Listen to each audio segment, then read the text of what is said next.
Today, I want to talk to you about how people really speak English in daily life. Many learners study grammar, learn new words, and even understand English when they listen or read. But when it is time to talk, they freeze. Maybe you have felt this too. You know what you want to say, but the words don't come out, or they come out too slowly. The truth is, speaking English is not about being perfect.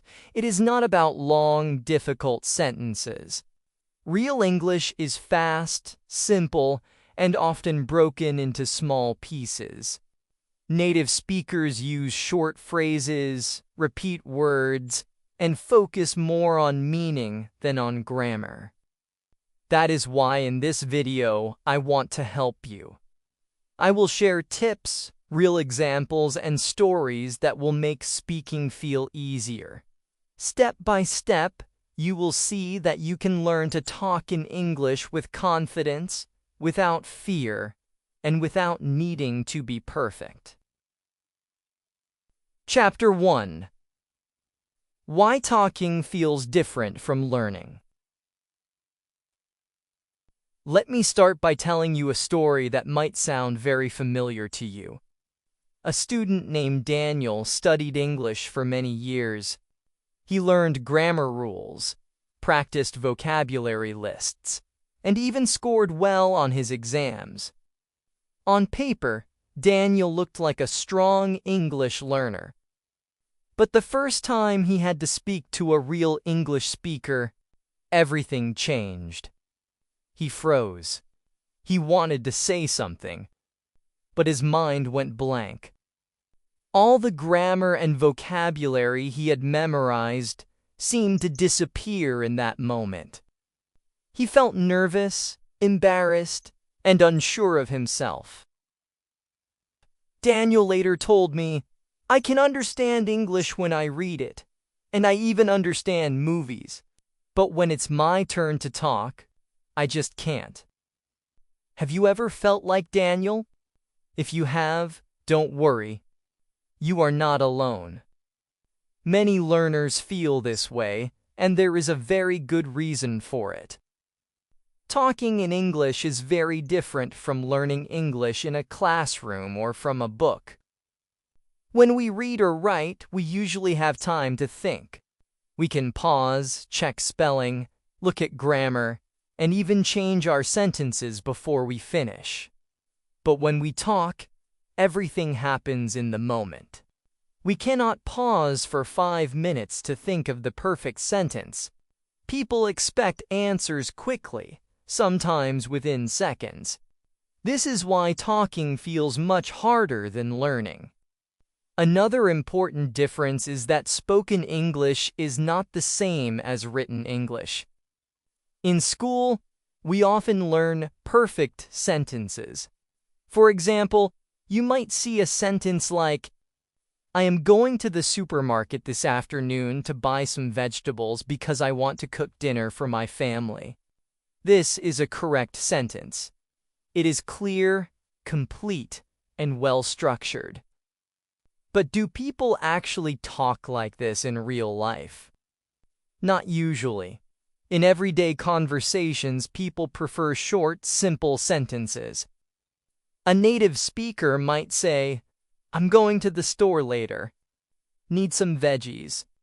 Gonna cook dinner for my family."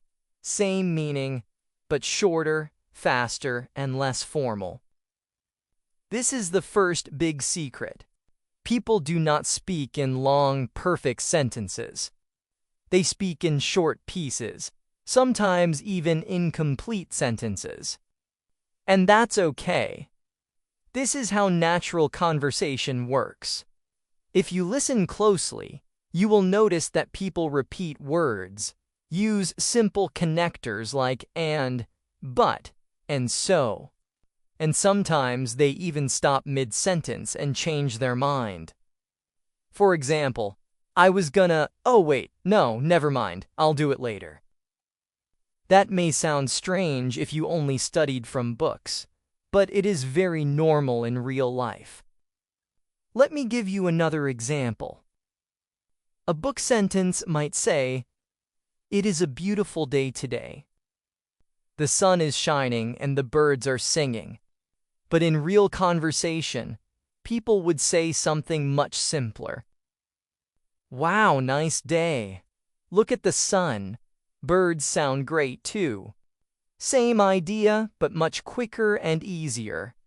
Here comes a spike moment for you. Something to really surprise you and change how you think about English. Take this formal sentence. "Would you mind assisting me in locating the nearest post office?" That is a textbook-style sentence. It is polite, it is correct, but do people talk like this? Almost never. In real life, someone would simply say, "Excuse me, where's the post office?" See the difference? One is long and formal. The other is short and natural.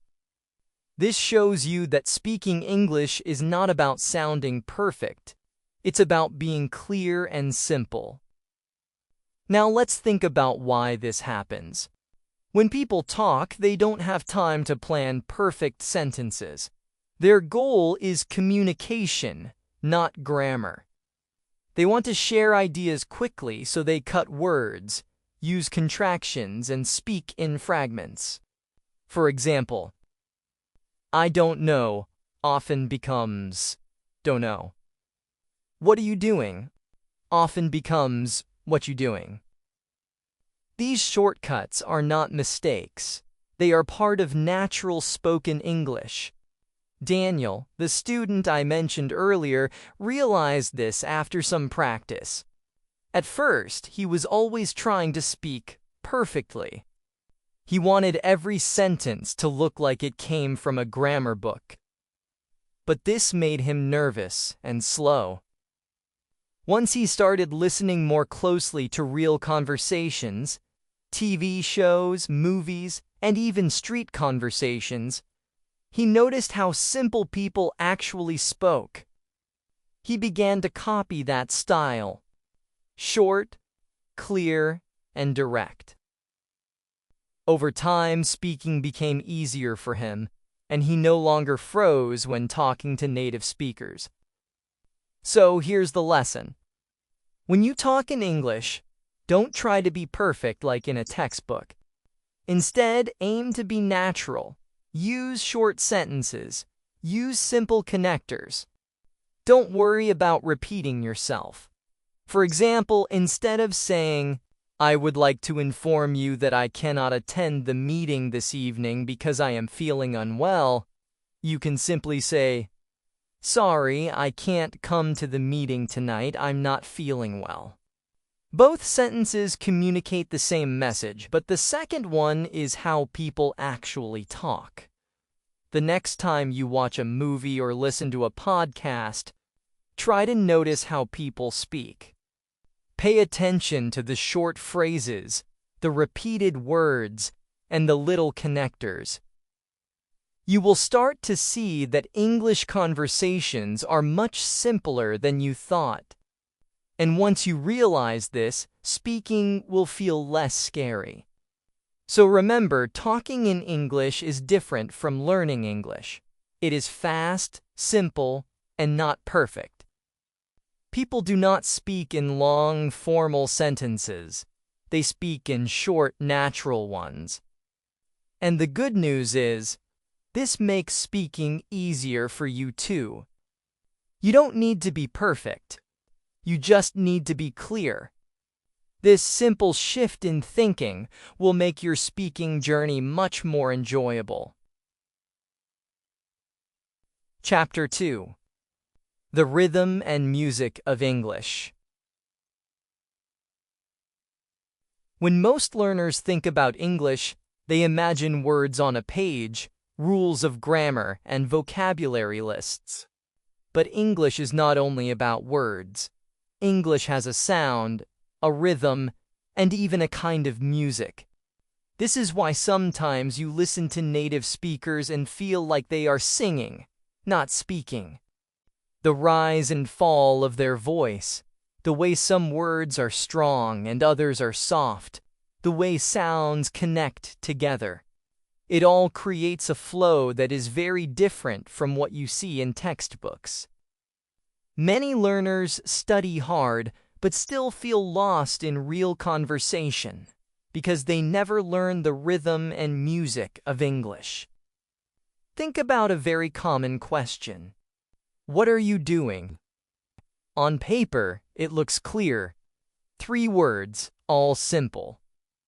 But when someone says it fast, it becomes, what you doing?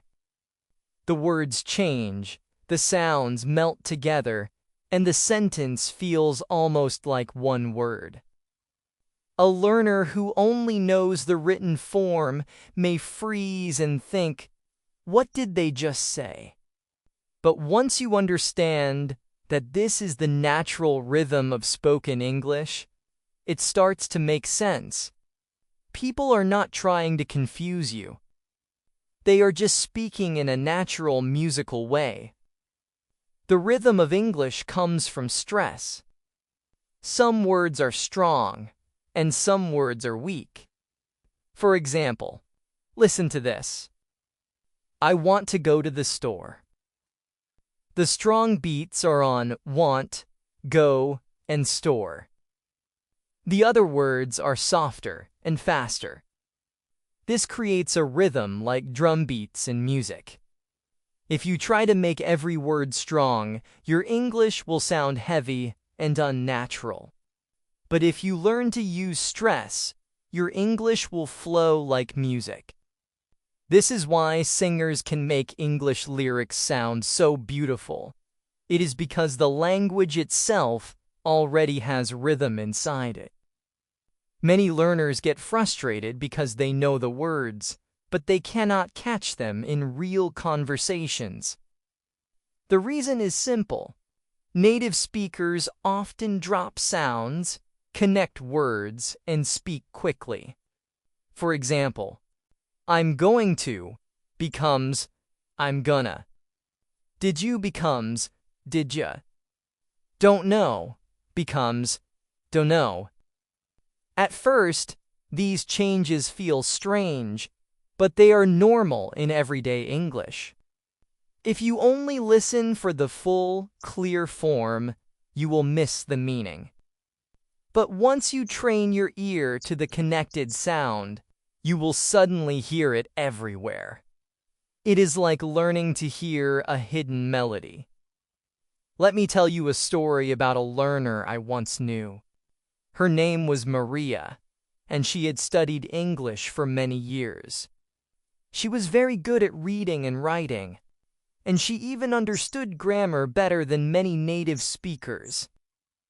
But when she listened to people talk, she felt lost. She told me, "It sounds like noise. I know they are speaking English, but I cannot find the words." She almost gave up learning. One day I asked her to stop focusing on words and just listen for rhythm. We listened to a simple sentence. How are you doing today? At first, she tried to catch every word, but I asked her to just copy the rhythm. Da da da da da da. She repeated it like music. After some practice, she started to hear the patterns in conversations. She realized English was not just a language, it was a song. From that day, she stopped feeling lost. She had found the music. Here is a moment for you to hear the difference yourself. Listen slowly. Do you want to go out tonight? Each word is clear. Now listen naturally. Do you want to go out tonight? The sentence is faster, the sounds are connected, and some letters disappear. If you only expect the slow version, you will feel surprised. But once you train with the natural version, you will recognize it instantly. This is the spike moment that many learners experience. The surprise of hearing how much English changes in real life compared to the classroom.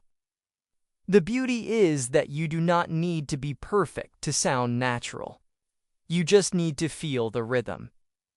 Start by listening to short clips of English, maybe movies, songs, or podcasts. Don't worry about every word. Instead, clap your hands to the beat of the sentence.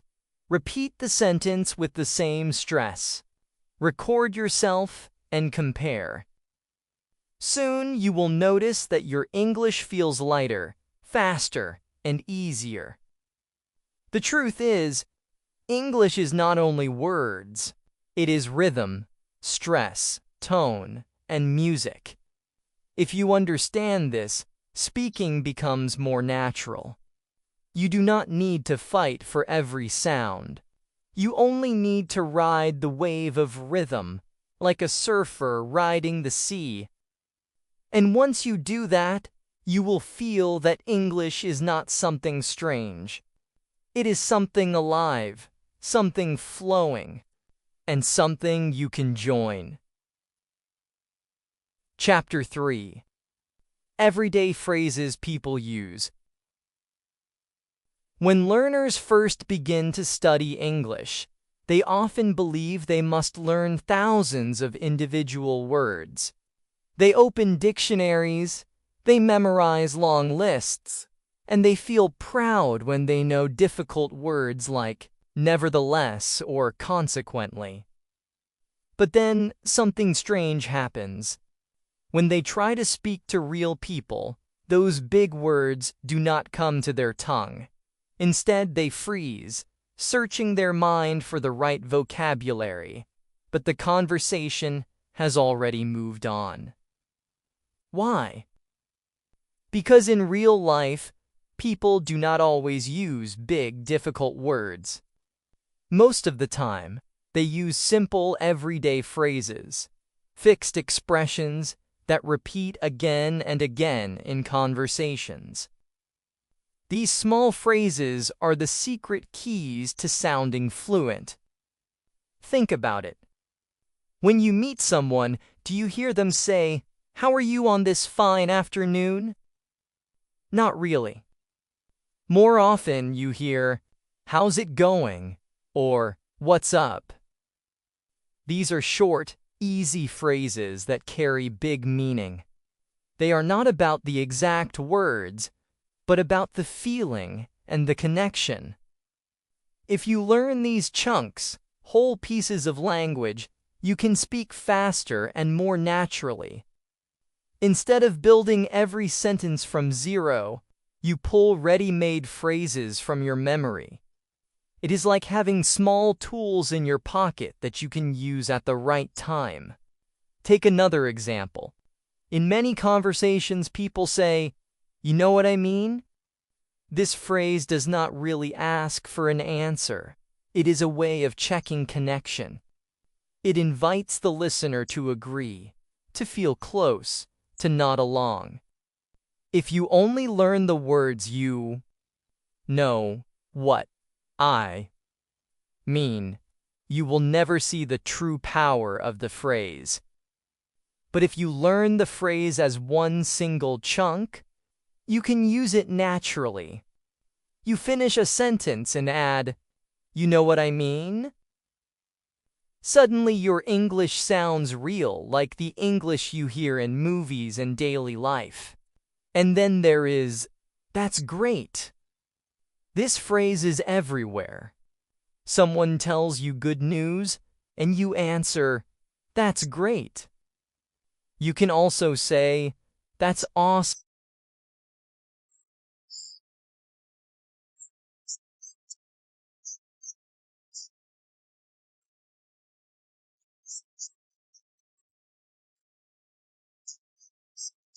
"I got a new job." You do not need a long sentence like, "I am very happy to hear about the fact that you now have new employment." You just say, "That's great." And your message is clear and friendly. Now let me tell you a story about a student I once knew. His name was Ahmed. He struggled with speaking for years. He tried to memorize long vocabulary lists. He even learned very advanced words, but when he spoke, he sounded robotic and unnatural. One day, he changed his method. He stopped memorizing words one by one and started learning whole phrases. Every day, he collected 5 simple expressions like, no problem, sounds good, I don't know, let's go, and that's it. He practiced saying them out loud, just as he heard them from movies and conversations. At first, it felt too simple, almost childish. But then something magical happened. When people spoke to him, he had ready answers. He did not freeze anymore. He could reply quickly and smoothly. After only a few weeks, he felt fluent, not because he knew more words, but because he knew the right phrases. His confidence grew, and his English started to flow. This is the power of chunks. When you learn phrases, you stop building sentences like a builder with individual bricks. Instead, you start using blocks that are already strong and complete.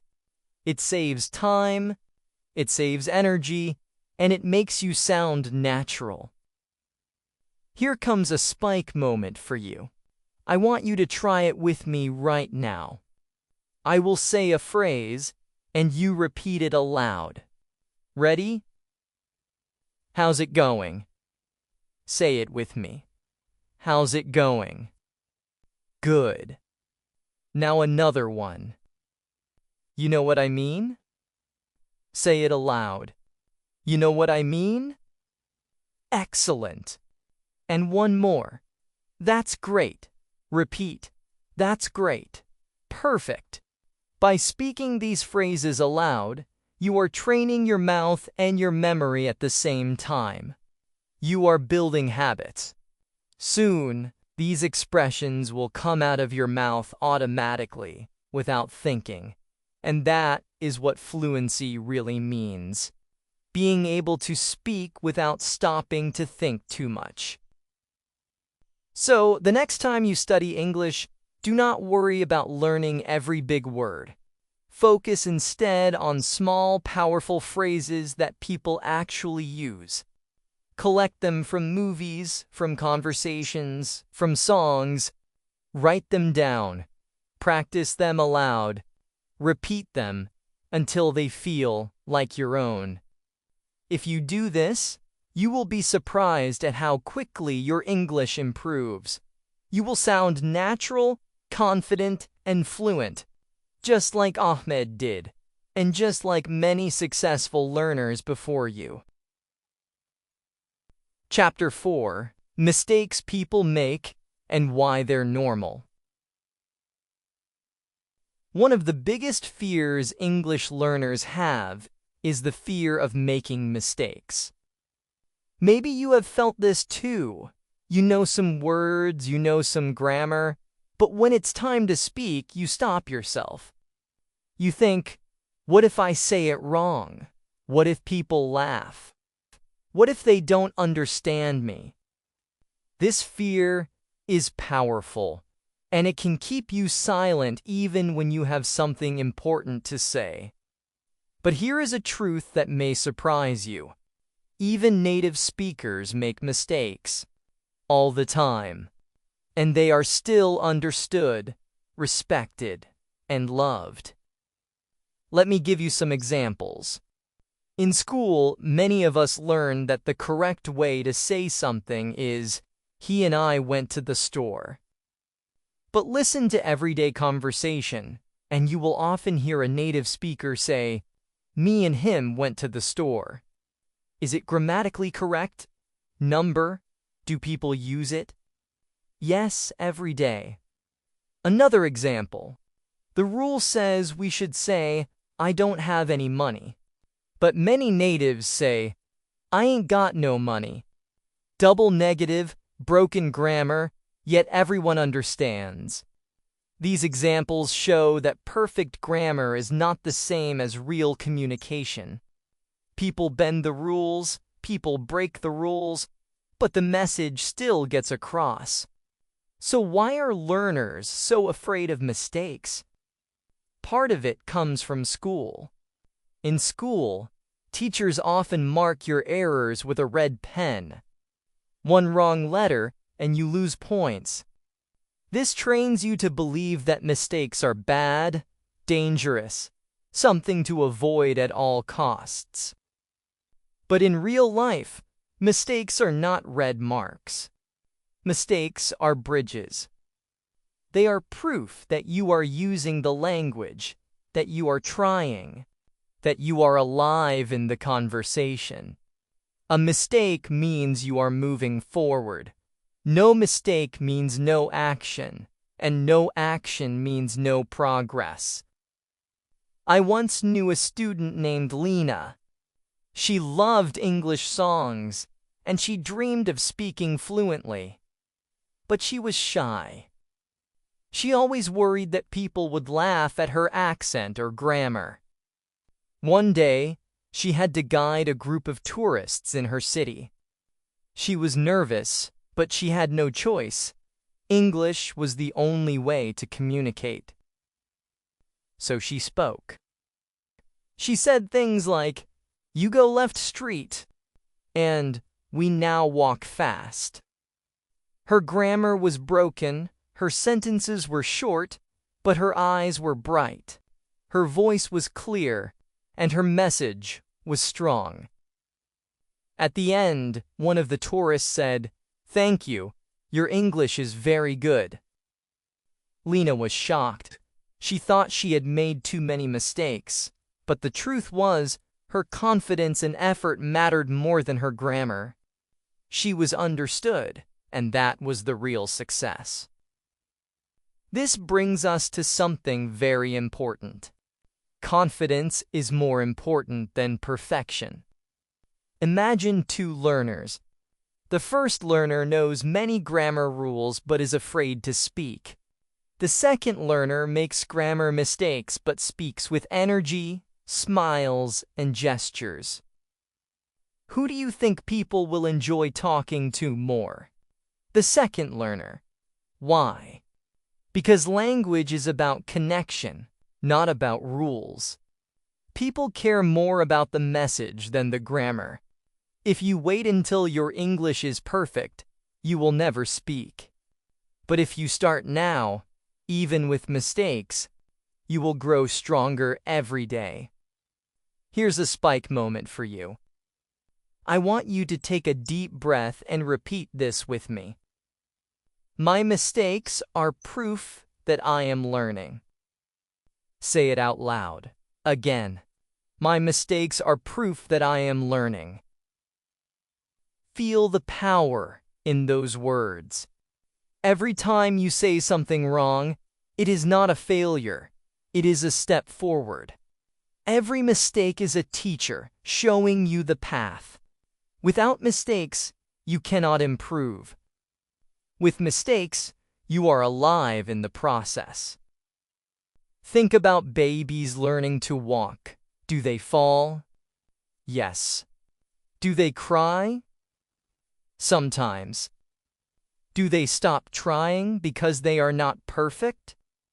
Never. They fall, they get up, and each fall is part of learning. Speaking English is the same. If you fall with your words, it only means you are practicing. Soon, your steps will be stronger. So the next time you feel afraid, remember this. Even native speakers say things like ain't, gonna, and me and him.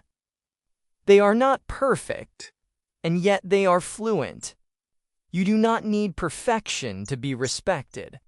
You need courage to open your mouth, to try, to make mistakes, and to keep going. The more you practice, the more natural your English will become, and little by little, without even noticing, your mistakes will become fewer and your confidence will become greater. Mistakes are not your enemy. They are your best friends. They show that you are in the game, not sitting on the side. They prove that you are alive in English, that you are moving forward. So smile at your mistakes, welcome them, and keep speaking. Because fluency is not about being perfect. It is about being brave. Chapter 5. How to practice talking every day. Many learners believe that they cannot practice speaking English unless they have a teacher or a partner.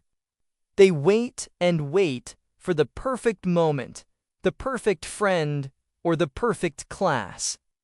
But the truth is, you can practice speaking every single day, even if you are alone. The key is not to wait for opportunities, but to create them. If you practice a little every day, your English will grow naturally, like a plant that receives water and sunlight. Let me show you how. One of the simplest ways is to talk to yourself.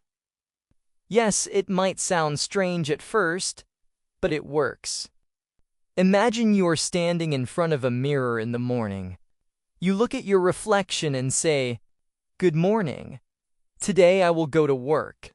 I feel a little tired, but I will try my best." These are simple sentences, but they train your mouth to move in English. Every time you speak aloud, you build confidence. You also hear yourself, which makes your brain more comfortable with the sound of English. I once knew a learner named Sarah who was too shy to speak to anyone. But she made a deal with herself. Every night, she would tell her mirror 3 sentences about her day in English. After a few months, she felt brave enough to talk to her classmates.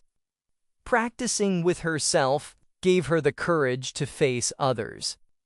Another powerful method is to record your voice. Many learners avoid this because they are afraid of how they sound. They think, "My accent is bad," or "I sound strange." But recording is a mirror for your voice. It shows you your progress. Start small. Record yourself saying, "Hello, my name is..." Then listen. The first time, you may feel uncomfortable, but the second time, you will hear areas to improve. Over time, you will also hear how much better you become. Recording turns your practice into a journey you can track, step by step. And what about practicing with other people? If you can join a club or a small group, that is amazing. Many cities have English clubs or online communities where people meet to talk. Imagine walking into a small cafe where learners gather once a week.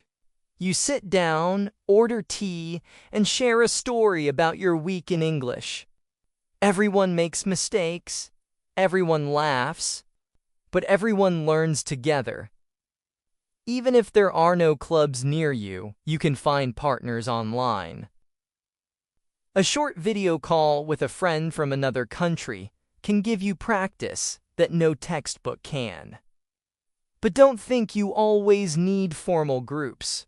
You can practice in small moments of daily life. I knew a student named Kamal who practiced English at bus stops. He would smile at strangers and say, "Hello, how are you today?" Sometimes people answered, sometimes they didn't. But each time, he gained courage. One day, a tourist asked him for directions. He replied in simple English, and they understood. That small success gave him energy to keep going. He told me, "Now I feel the world is bigger, and I can connect with anyone." His story shows that opportunities are everywhere if you are willing to take a small risk. Another excellent method is shadowing. This means listening to English and repeating it right away, almost like an echo. You can do this with songs, movies, or podcasts. For example, you hear someone say, "What are you doing?" And you repeat immediately, "What are you doing?" Then you copy their tone, their speed, their rhythm. At first, it feels difficult, but soon it becomes fun. Shadowing is like singing along with English.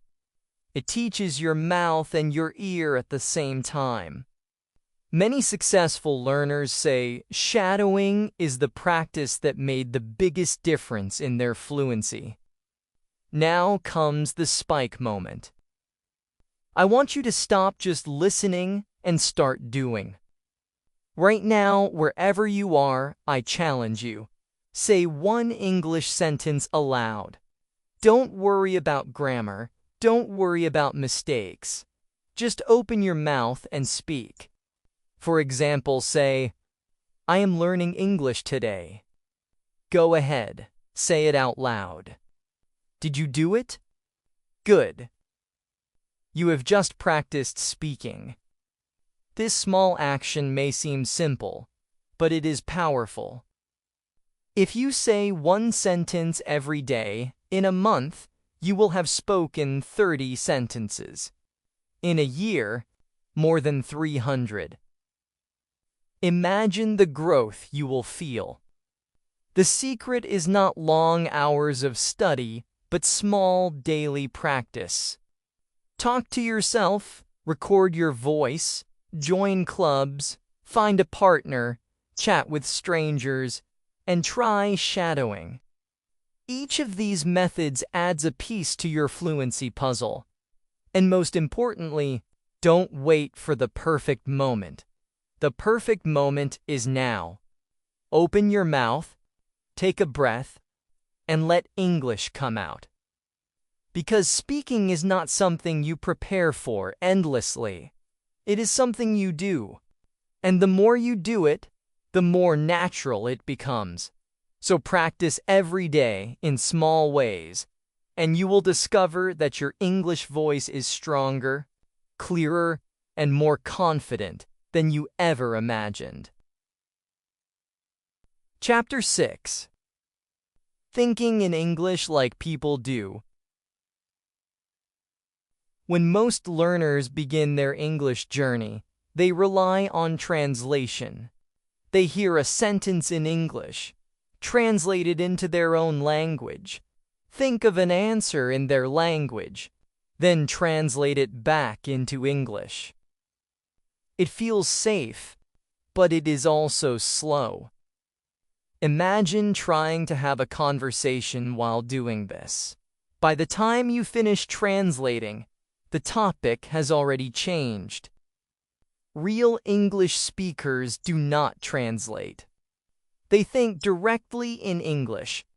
That is why they can speak quickly and naturally. If you want to sound fluent, you must train your mind to think in English too. This idea may sound impossible at first. After all, your brain is used to your native language. But thinking in English is not magic. It is a habit, and like any habit, it grows step by step. Start small. Do not try to think about big, complicated ideas. Begin with simple thoughts. For example, when you feel hungry, say in your mind, "I am hungry." When you plan to go out, think, "I will go to the shop." These short sentences are like seeds. The more you plant them in your mind, the stronger your English thinking will grow. Let me share a story about a learner named Yasmin. She used to translate every sentence.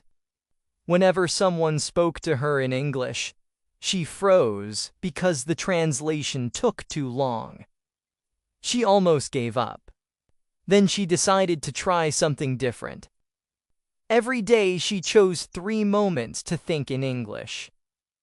In the morning, when she brushed her teeth, she thought, I am brushing my teeth. At lunch, she thought, this food tastes good. At night, she thought, I am tired. I want to sleep. These sentences were simple, but they changed her life. After a few weeks, she noticed something amazing. When her teacher asked her a question, her answer came out faster. She did not translate. The words just appeared. Little by little, Yasmin's mind switched to English. She told me, it feels like I have a new voice in my head. Now, let's have a spike moment together. I want you to practice thinking in English with me, right now. Ready? Close your eyes for a second and imagine your day. Now follow me. Think this thought in English. I am watching a video. Say it in your mind. Good. Now another. I am learning English. Excellent. One more. I can speak. Did you feel it? You just thought directly in English. It may seem small, but this is exactly how you train your brain. The more you do it, the less you will depend on translation. Another way to build this habit is to describe what you see around you. If you are sitting in your room, look around and think in English. There is a table. The window is open. I see my phone. If you are outside, you can think, the bus is coming. The sun is hot. People are walking. These thoughts are simple, but they keep your brain active in English. Over time, your inner voice becomes more and more English, until it feels natural. Of course, this is not easy in the beginning. Your old habit of translation will pull you back. But remember, even 1 minute of thinking in English is a success. Do not expect perfection. Expect progress. And progress comes from practice. Every day, choose small moments, while walking, eating, or waiting, to think in English. These short exercises will build your new habit, just like lifting small weights makes your muscles stronger. Thinking in English also helps with speaking. If your mind is already full of English thoughts, words will come out faster when you talk. You will not need to pause or translate. Instead, you will respond naturally. This is why advanced speakers often look so confident. Their minds are trained to live in English, not to step out and translate. Now, as we come to the end of this journey, let us connect all the lessons together. Real talking in English is not about big words or perfect grammar. It is about simple words, spoken with rhythm and music. It is about using everyday phrases like, how's it going? Or, that's great. It is about making mistakes proudly and learning from them. It is about practicing every day, even in small ways, talking to yourself, recording your voice, shadowing, or speaking to others. And finally, it is about thinking in English, step by step, until the language becomes part of your daily life. When you bring all these parts together, simple words, rhythm, phrases, confidence, practice, and thinking, you discover that English is not far away. It is already inside you, waiting to grow. The journey is not about perfection. The journey is about action. Every sentence you speak, every mistake you make, every phrase you learn, every thought you think, that is your progress. That is fluency in motion. So as you finish this chapter, I want you to remember one thing. You do not need to wait. You can begin right now. Think in English, speak in English, live in English. Step by step, day by day, you will find that English is no longer just a subject you study. It is a language you use, a voice you own, and a part of who you are. Now you see how people really talk in English. It is not about being perfect or knowing every grammar rule. It is about practicing, using simple phrases, and building your confidence step by step. Mistakes are not a problem. They are proof that you are learning and moving forward. If this video gave you new ideas, make sure to subscribe to my channel so you don't miss the next lessons.